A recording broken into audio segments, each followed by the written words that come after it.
So Barcelona versus Osasuna match. പിന്നെ അതുപോലെ തന്നെ ബാഴ്സലോണയുടെ ഇതിൻ്റെ മുമ്പുള്ള മാച്ച് ഇത്രയും ഫ്രാങ്ക്ഫർട്ടിനെതിരെയുള്ള ഒരു ചാമ്പ്യൻസ് ലീഗ് മാച്ചിൻ്റെ റിവ്യൂ ഞാൻ ഇട്ടിട്ടില്ല. കാരണം വേറെ ഒന്നുമല്ല, അത് കണ്ടിട്ടില്ല. ഓക്കെ, കാണാതെ അതിൻ്റെ റിവ്യൂ ഇടുക എന്ന് പറയുന്നത് ഇടാൻ തോന്നിയില്ല. എന്താണെന്ന് എനിക്കറിയില്ല. എന്തായാലും ആ ഒരു മാച്ചിൽ എന്താ പറയുക 2-1 എന്നുള്ളൊരു സ്കോറിന് ബാഴ്സലോണ വിജയിച്ചു. ഒരു ഗോളിന് പിന്നിലായിരുന്നു. പിന്നെ സെക്കൻഡ് ഹാഫിൽ ജൂൾസ് കുണ്ടയുടെ 2 ഗോൾ സ്കോർ ചെയ്തു. അതും വിത്തിൻ മിനിറ്റ്സ് 2 ഗോൾ സ്കോർ ചെയ്ത് ബാഴ്സലോണ തിരിച്ചു വന്നു. നല്ല കാര്യം. ബാഴ്സലോണ ചാമ്പ്യൻസ് ലീഗ് നമുക്കറിയാം PSG-നേട്ടും ചെൽസിനായിട്ടും നല്ല പരാജയം ഏറ്റുവാങ്ങി. അതിൻ്റെ ഇടയിൽ ഒരു ഒളിമ്പിയാക്കോസിനെതിരെ 6-0 എന്നുള്ള സ്കോർ വിജയിച്ചു എന്ന് തോന്നുന്നു. 6-0 എന്നുള്ള സ്കോർ വിജയിച്ചു. പക്ഷേ ഒരു 2 തോൽവി കാരണം അവർ ഭയങ്കര ബാക്കിലാണ്. 15ാമത്തെ 16ാമത്തെ സ്ഥാനത്തൊക്കെയാണ് ചാമ്പ്യൻസ് ലീഗ് ടേബിളിൽ ബാഴ്സലോണ എന്ന് പറയുന്നത്. പക്ഷേ അവർക്ക് തിരിച്ചു വരണം. എന്തായാലും ടോപ്പ് 8-ലെത്താൻ പറ്റിയത് അത്രയും നല്ല കാര്യം. ഡയറക്റ്റ് ക്വാളിഫിക്കേഷൻ ആയിരിക്കും റൗണ്ട് ഓഫ് 16 അല്ലെങ്കിൽ നോക്കൗട്ടിലോട്ടായിരിക്കും. ആ നോക്കൗട്ട് കഴിഞ്ഞിട്ട് വേണം റൗണ്ട് ഓഫ് 16 ക്വാളിഫൈ ആവാൻ വേണ്ടിയിട്ട്. അപ്പോൾ ആ ഒരു ടോപ്പ് 8 എത്താൻ വേണ്ടിയിട്ട് ബാഴ്സലോണ ടീം പരിശ്രമിച്ചുകൊണ്ടിരിക്കുന്നു എന്ന് തന്നെയാണ് നമ്മൾ കരുതുന്നത്. സോ അതിൻ്റെ ഒരു വിജയമായിട്ട് ഇത്തരം ഫ്രാങ്ക്ഫർട്ടിനെതിരെ അവർ 2-1 എന്നുള്ളൊരു സ്കോറിന് വിജയിച്ചു. ആ ഒരു മാച്ചിൽ ജൂൾസ് കുണ്ടെ തന്നെയാണ് പ്ലെയർ ഓഫ് ദ മാച്ച്. അത്യാവശ്യം നല്ലൊരു ടീം പെർഫോമൻസ് നമുക്ക് ബാഴ്സലോണയിൽ നിന്ന് ഇപ്പോൾ റീസെൻ്റ്ലി കാണാൻ പറ്റുന്നുണ്ട്. പെട്രി, റാഫീഞ്ഞ ഇവരൊക്കെ തിരിച്ചു വന്നതിന് ശേഷം അത് ആ ഒരു മാച്ചിലും ഉണ്ടായിരുന്നു. Okay, when coming to Osasuna മാച്ചിൽ സ്റ്റാർട്ടിംഗ് 11 ആരൊക്കെ ഉണ്ടായിരുന്നു വെച്ചാൽ യുവാൻ ഗാർസിയ ഗോൾ കീപ്പറായിട്ട്, സെൻറ്റർ ബാക്കായിട്ട് കുബാർസിയും ജെറാദ് മാർട്ടിനും, ലെഫ്റ്റിൽ ബാൾഡെ, റൈറ്റിൽ ജൂൾസ് കുണ്ടെ, മിഡ്ഫീൽഡറായിട്ട് എറിക് ഗാർഷ്യനെ ഇപ്പോൾ മിഡ്ഫീൽഡറായിട്ട് കൺഫേം ചെയ്ത് തോന്നുന്നു. എറിക് ഗാർഷ്യയും പെഡ്രിയും, പിന്നെ ആ ഒരു AMF റോളിൽ റഫീനിയും, ലെഫ്റ്റിൽ റാഷ്ഫോർഡ്, റൈറ്റിൽ ലമീൻ യമാൽ, സ്ട്രൈക്കറായിട്ട് ഫെറാൻ ടോറസ്. ഇങ്ങനെയായിരുന്നു ആ ഒരു ഒസാസുനയ്ക്കെതിരെയുള്ള ഒരു മാച്ചിൻ്റെ ലൈനപ്പ് എന്ന് പറയുന്നത്. സോ ബേസിക്കലി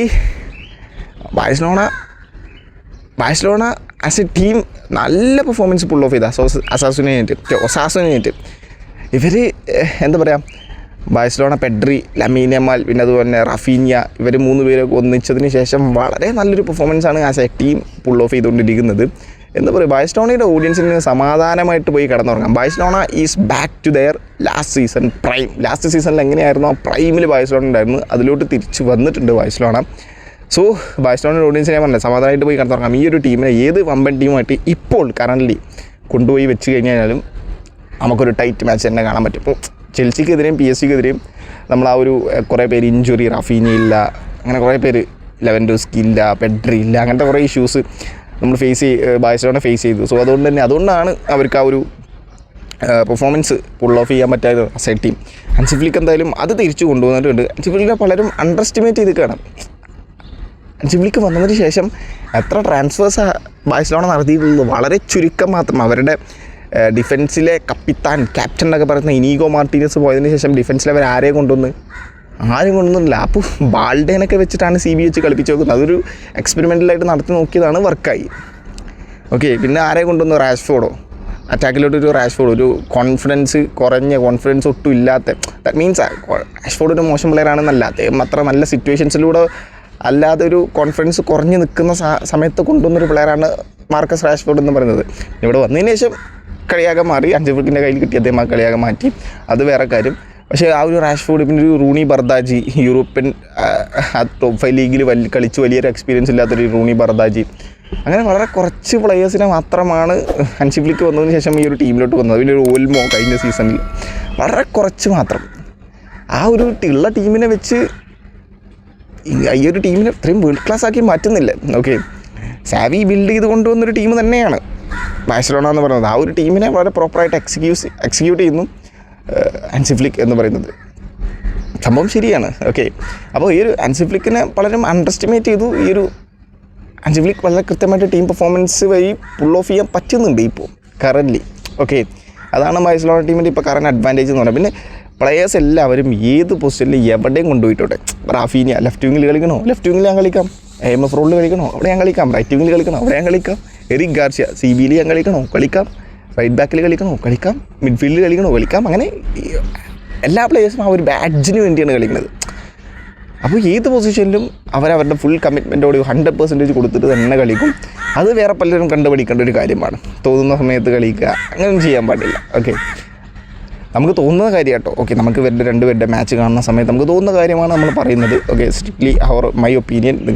നിങ്ങൾക്ക് ചിലപ്പോൾ വേറെ മേ ബി ഡിഫറെൻറ്റ് ഒപ്പീനിയൻ ആയിരിക്കും. സോ അങ്ങനെ തന്നെ അതുകൊണ്ട് തന്നെ ഒരു ടീം പെർഫോമൻസ് നമുക്ക് കാണാൻ പറ്റിയിട്ടുണ്ട്. ഓക്കെ, അസാസിനായിട്ട് ഫസ്റ്റ് ഹാഫിൽ പ്രത്യേകിച്ച് ഒരു ഗോളൊന്നും കൊണ്ടുവരാൻ പറ്റിയില്ല. അത്യാവശ്യം നല്ല ചാൻസുകളൊക്കെ കിട്ടുന്നു. ലമീൻ യമാലിൽ 1-2 നല്ല കേളുകൾ ഉണ്ടായിരുന്നു. ഫെറാൻ ടോറസ് ഒരു ഗോൾ സ്കോർ ചെയ്തു. പക്ഷേ അത് ഇനീഷ്യലി റാഫീനി ആ ഒരു കോർണർ ടേക്ക് ചെയ്ത സമയത്ത് റാഫീനി അത് ഓഫ് സൈഡ് ആയിരുന്നു. സോ അതുകൊണ്ട് തന്നെ അതങ്ങനെ പോയി.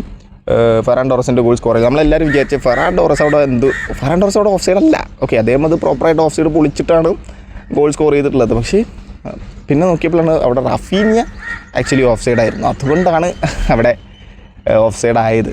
ഓക്കെ, അങ്ങനെ ഫെറാൻ ടോറസിൻ്റെ ഒരു ഗോളും റാഫീനിയുടെ 1-2 ഷോട്ട് ഉണ്ടായിരുന്നു. റാഷ്ഫോർഡിൻ്റെ നല്ല ബാങ്കറിൻ്റെ 1-2 ഷോട്ടുകൾ, പക്ഷെ ഒന്നും ഗോളായില്ല ഫസ്റ്റ് ഹാഫിൽ. സെക്കൻഡ് ഹാഫിൽ എത്തിയ സമയത്ത് പിന്നെ റാഫീനിയ 2 കോൺസിക്യൂട്ടീവ് ആയിട്ട് 2 ഗോൾ സ്കോർ ചെയ്ത് മാച്ച് വിജയിപ്പിക്കുന്നതാണ് നമ്മൾ പിന്നെ ബാഴ്സലോണയുടെ കണ്ടത്. ഓക്കെ, പെഡ്രിയുടെ അസിസ്റ്റിൽ നിന്നും അവിടെ ലെഫ്റ്റിൽ റൈറ്റിൽ ലമീൻ യമാലിന് വേണേൽ കൊടുക്കാമെന്ന് വെച്ചാൽ റാഫീനിയ ഈ goes to the shot and scored it. അത് റാഫീനിയയുടെ ആ ഒരു കോൺഫിഡൻസ് തന്നെയാണ്. അങ്ങനെ പുറകിൽ നിൽക്കുന്ന ഗോൾ സ്കോർ ചെയ്യാൻ സ്ട്രഗിൾ ചെയ്യുന്ന സമയത്ത് ഗോൾ സ്കോർ ചെയ്യുന്ന ആൾ ചില്ലറക്കാരനല്ല. അതാണ് റാഫീനിയയുടെ ഒരു സ്പെഷ്യാലിറ്റി എന്ന് പറഞ്ഞു കഴിഞ്ഞാൽ. അദ്ദേഹം ഗോൾ സ്കോർ ചെയ്യുന്നു. അദ്ദേഹത്തിൻ്റെ ആ ഒരു ഡെഡിക്കേഷൻ കൊണ്ട് തന്നെ ആ ഒരു ബോൾ നല്ലപോലെ അട്രാക്ട് ചെയ്ത് കൊണ്ടുവന്നു. നല്ലൊരു പവർഫുൾ ഷോട്ട് അടിക്കുന്നു. അത് റൈറ്റിലോട്ട് പോകുന്നു, ഗോളാവുന്നു. 1-0 എന്നുള്ള സ്കോറിന് ബാഴ്സലോണ മുന്നിലെത്തുന്നു. അത് കഴിഞ്ഞ് എനിക്ക് തോന്നുന്നു ജൂൾസ് കൂണ്ടയുടെ ഷോട്ടോ അതോ ലമീൻ യമാലിൻ്റെ ഷോട്ടോ, ആരുടെ ഷോട്ടെന്ന് എനിക്കറിയില്ല. ഷോട്ടല്ല, ഒരു ക്രോസ് ചെയ്താൽ, പക്ഷേ ഇത് ഒസാസിനയുടെ ഡിഫൻഡേഴ്സിൻ്റെ ദേഹത്ത് തട്ടി ഡിഫ്ലക്റ്റഡായി റാഫീനിയെ കിട്ടി. റാഫീനിയ ഡിഫ്ലക്റ്റഡ് ആയ സമയത്ത് ഓഫ് സൈഡ് അല്ലായിരുന്നു. ഐ മീൻ ജൂൾസ് കൂണ്ടെ കൊടുത്ത സമയത്ത് ഓഫ് സൈഡ് അല്ലായിരുന്നു, പക്ഷേ ഡിഫ്ലക്റ്റഡ് ആയ സമയത്ത് അദ്ദേഹം ഓഫ് സൈഡ് ആയിരുന്നു. പക്ഷേ ഓപ്പോസിറ്റുള്ള ഒസാസിനയുടെ ഡിഫൻഡറിൻ്റെ ദേഹത്തട്ടായിരുന്നു ഡിഫ്ലക്റ്റഡ് ആയത്. സോ അതുകൊണ്ട് തന്നെ അത് നോക്കേണ്ട കാര്യമില്ല. ജൂൾസ് കൂണ്ടെ കൊടുത്തപ്പോൾ ഓൺ സൈഡാണ്. സോ റാഫീനിയ അത് വെല്ല ടച്ച് ചെയ്തു. ഗോളായി 2-0 എന്നുള്ള സ്കോറിന് ബാഴ്സലോണ മുന്നിലെത്തി. അങ്ങനെ 2-0 എന്നുള്ള സ്കോറിന് മാച്ച് അങ്ങനെ അവസാനിക്കുകയും ചെയ്തു. ഓക്കെ, അപ്പോൾ റാഫീനിയയുടെ 2 ഗോളോട് കൂടി ബാഴ്സലോണ മുന്നിലെത്തി. വളരെ പോസിറ്റീവാണ് ആ ഒരു റാഫീനിയ പെഡ്രി ഇഞ്ചുറി കഴിഞ്ഞതിന് ശേഷം ബാഴ്സലോണക്കുള്ളത്. റാഫീനിയ 4 ഗോൾ കോൺട്രിബ്യൂഷൻ അതിൻ്റെ ലാസ്റ്റ് 3 ലാലിഗ മാച്ചസിൽ അവർ എടുത്തിട്ടുണ്ട്. ലാസ്റ്റ് ക്യാമ്പ് നൗ മാച്ചസ് എല്ലാം എടുത്തു കഴിഞ്ഞാൽ ബാഴ്സലോണ കംപ്ലീറ്റ് വിജയിച്ചേക്കാണ്. പെഡ്രി 4 അസിസ്റ്റ് പ്രൊവൈഡ് ചെയ്തിട്ടുണ്ട് കഴിഞ്ഞ ഇഞ്ചുറി കഴിഞ്ഞു വന്നതിന് ശേഷം. Lamine Yamal player of the month, last player of the month Lamine യമാലാണ്. സോ അധികം നല്ല പെർഫോമൻസ് പുൾ ഓഫ് ചെയ്യുന്നു. ഈ ഒരു മാച്ചിലെ player of the match Lamine യമാലാണ്. Last player of the month ആണ്, നവംബറിലെ player of the month Lamine യമാലാണ്. ഈ മാച്ചിലെ player of the match Lamine യമാലാണ്. പലരും പറയുന്നുണ്ട് റാഫീനിയ 2 ഗോൾ സ്കോർ ചെയ്ത് എന്തുകൊണ്ടാണ് റാഫീനിയക്ക് അത് കൊടുക്കാൻ ലമീൻ യമാലിന് കൊടുത്തു. പക്ഷേ ലമീൻ യമാൽ 5 ഡ്രിബിളായിട്ട് കംപ്ലീറ്റ് ചെയ്തു. 3 ബിഗ് ചാൻസ് അദ്ദേഹം ക്രിയേറ്റ് ചെയ്തു. ഗ്രൗണ്ട് ഡുവൽസ് 8 എണ്ണം വിൻ ചെയ്തു. ഓക്കെ, ഒരു ഗോൾ സ്കോർ ചെയ്യുന്ന ഒരാൾ മാത്രമല്ല പ്ലെയർ എന്ന് പറയുന്നത്. ഓക്കെ, ഇങ്ങനെ കുറച്ച് പരിപാടികളുണ്ട്. അപ്പോൾ അതുകൊണ്ടായിരിക്കാം, മേ ബി അതുകൊണ്ടാണ് എന്ന് വിശ്വസിക്കുന്ന ഒരാളാണ് ഞാൻ കളി കണ്ട സമയത്ത് എനിക്ക് Lamine Yamal player of the match അല്ല എന്ന് പറയാനുള്ളൊരു പരിപാടി എനിക്ക് തോന്നിയില്ല. ഓക്കെ, റാഫീനിയ ഓഫ് കോഴ്സ് അദ്ദേഹത്തിൻ്റെ ഒരു ഡെഡിക്കേഷൻ ഹാർഡ് വർക്കിംഗ് കൊണ്ട് ആ 2 ഗോൾ സ്കോർ ചെയ്തു. സംഭവം ശരിയാണ്, ഗോൾ തന്നെയാണ് ഡിഫറൻസ്. പക്ഷേ ഇവിടെ ഇങ്ങനെ ഒരു പെർഫോമൻസും പുൾ ഓഫ് ചെയ്തപ്പോൾ ഇവിടെ കൊടുക്കാൻ തോന്നിയിട്ടുണ്ടാകും. എനിക്കത് ഫെയർ ആയിട്ടാണ് തോന്നിയത് ലമീൻ യമാലിന് കൊടുത്തത്, സ്ട്രിക്ട്ലി മൈ ഒപ്പീനിയൻ. ഓക്കെ, അങ്ങനെ മൊത്തത്തിൽ ബാഴ്സലോണ ആസ് എ ടീം എല്ലാവരും നല്ല ഫോമിലാണ് പോയിക്കൊണ്ടിരിക്കുന്നത്. Barcelona back to their prime, last സീസണിൽ എങ്ങനെയാണ് കളിച്ചത് അതിലോട്ട് തിരിച്ചു വന്നതുപോലെയാണ് എനിക്ക് കറൻറ്റ്ലി ഇപ്പോൾ ബാഴ്സലോണയുടെ പെർഫോമൻസ് കാണുമ്പോൾ എനിക്ക് തോന്നുന്നത്. നിങ്ങളുടെ അഭിപ്രായം ചിലപ്പോൾ മേ ബി ഡിഫറൻ്റ് ആയിരിക്കും. എനിക്കങ്ങനെയാണ് തോന്നിയത്. സോ ബാഴ്സലോണ അവരെ ടെമ്പററിലി അവരവരുടെ പൊസിഷൻ ടോപ്പിൽ, ലാലിഗയുടെ ടോപ്പിൽ അവർ ഫിക്സ് ചെയ്ത് വെച്ചിട്ടുണ്ട്. റയൽ മാഡ്രിഡ് തൊട്ട് ബാക്കിൽ 4 പോയിൻറ്റ്സ് പിന്നിൽ അവരുണ്ട്. അതിൻ്റെ തൊട്ട് ബാക്കിൽ വിആറിലുണ്ട്, അത്ലറ്റിക്കോ മാഡ്രിഡ് ഉണ്ട്, അങ്ങനെ കുറേ പേര് അടുത്തടുത്തുണ്ട്. ഈ സീസണിലെ ലാലിഗയിലെ കോമ്പറ്റീഷൻ എന്ന് പറയുന്നത് കുറച്ച് ടൈറ്റാണ്. അപ്പോൾ എല്ലാ മാച്ചസും വിജയിച്ചേ പറ്റൂ. ബാഴ്സലോണ ഇപ്പോൾ അത് കണ്ടിന്യൂസ് ആയിട്ട് പോയിക്കൊണ്ടിരിക്കുന്നുണ്ട്. റയൽ മാഡ്രിഡിന് മറ്റേ ഡ്രോ ഒക്കെ ആയിട്ട് അവർക്ക് പോയിൻറ്റ്സ് ഡ്രോപ്പ് ചെയ്തുകൊണ്ടിരിക്കുന്നുണ്ട്. സോ ബാഴ്സലോണ അടിപൊളിയായിട്ട് തന്നെ പോയിക്കൊണ്ടിരിക്കുന്നു. എല്ലാവരും ഇങ്ങനെ ബാഴ്സലോണയിൽ ഷൈൻ ചെയ്യാൻ പറ്റട്ടെ. സോ ഇനി നമുക്ക് അടുത്ത മാച്ച് കാണാം. Thank you so much.